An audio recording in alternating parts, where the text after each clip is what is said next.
Programme میں ایک بار پھر خوش آمدید اختیار والد صاحب. انفیکٹ ایک تو بڑی ایک سوالات اٹھائے ہیں مزمل صاحب نے، ان کے جوابات بھی، بٹ مور امپورٹنٹلی کل عطا تارڑ صاحب نے وزیر اطلاعات نے جو پریس کانفرنس کی سر، وہ تو بڑا ایکسٹرا مائل چلے گئے اور انہوں نے کہا کہ ٹی ٹی پی تو لگتا ہے کہ ملیٹنٹ ونگ ہے پی ٹی آئی کا، پھر پی ٹی آئی وہاں پہ سپورٹ کر رہی ہے، ان کا بڑا سافٹ کوشن ہے دہشت گردوں کے لیے. پھر انہوں نے یہ بھی کہہ دیا کہ وہاں پہ جو اسمگلنگ اور منشیات کا دھندہ ہو رہا ہے وہ بھی سارا مل کے کر رہے ہیں اور اسی کے نتیجے میں وہاں پہ جو دہشت گردی ہے وہ ختم ہونے کا نام نہیں لے رہی. تو سر یہ اس حوالے سے کہ ہارڈ فیکٹس بھی آپ کے پاس اگر ایسا ہے تو پھر تو ایسی جماعت کے خلاف گویا کہ لیگل فورم پہ عدالتوں میں جا کے کوئی کارروائی بھی ہو سکتی ہے، اور اگر نہیں ہے تو پھر کیا سمجھا جائے؟ یہ آپ ایک نیریٹو بلڈ کر رہے ہیں ایک جماعت کو ڈیفیم کرنے کے لیے، پھر اس کا مطلب کیا، ہم کیا سمجھیں؟ سب سے پہلے تو میں یہ بتا دوں کہ مزمل اسلم صاحب کو مجھے نہیں پتا کہ یہ کبھی کسی پارلیمانی کلب کا یہ حصہ رہے ہیں یا نہیں رہے ہیں، بٹ میں اور قادر مندوخیل ہم اسمبلی کے ممبران رہے ہیں، اور میں نے وہ تاریخی الیکشن جیتا تھا کہ میرے خیال میں وہ پاکستان کی ہسٹری کا ایک ہسٹورک وہ تھا، الیکشن تھا.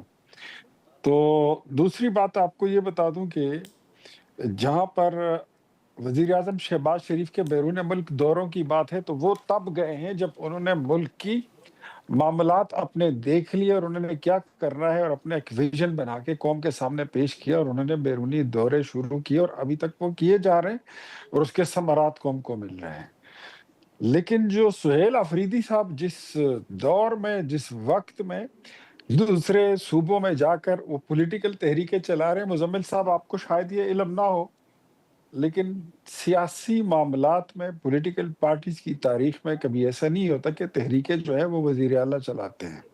اس کے لیے پولیٹیکل پارٹی ہوتی ہے. یہ پولیٹیکل پارٹی کے کام ہوتا ہے، آپ کے صوبائی صدور ہوتے ہیں، مرکزی صدور ہوتے ہیں، چیئرمین ہے، جنرل سیکرٹری ہے، یہ ان کا کام ہوتا ہے.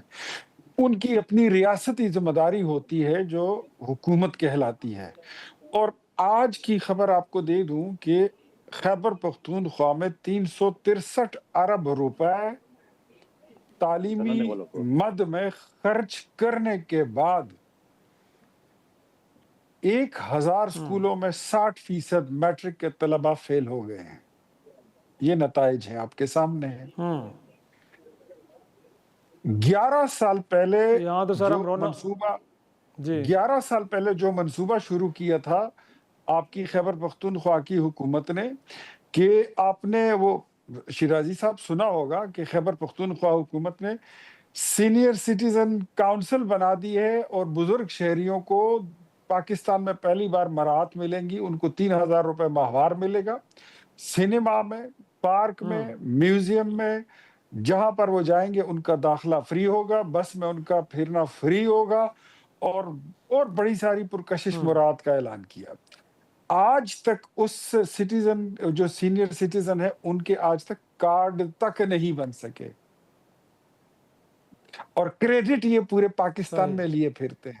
سوشل میڈیا پر یونیورسٹیاں بنانا، سوشل میڈیا پر ہسپتال بنانا، سوشل میڈیا پر انقلاب لانا، یہ ان کا کام ہے. ہم ان کو یہ کہتے ہیں کہ اپنی سیاست کرو، گندی مت کرو، صاف کرو، اور پھر بھی کرتے ہو تو آپ کی مرضی ہے، لیکن اپنے حصے کا کام بھی کر کے جاؤ.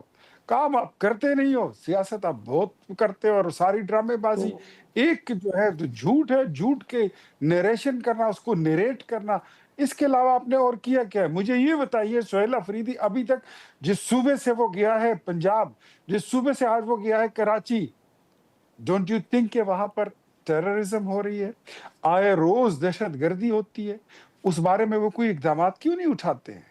وہ کیوں نہیں کرتے اس بارے میں لیکن ان کا اقدامات؟ ذمہ دار صرف تحریک انصاف کو صرف ذمہ دار قرار دینا، آپ کو لگتا ہے کہ ایسا ہی ہے کہ تحریک انصاف اس کی ذمہ دار ہے؟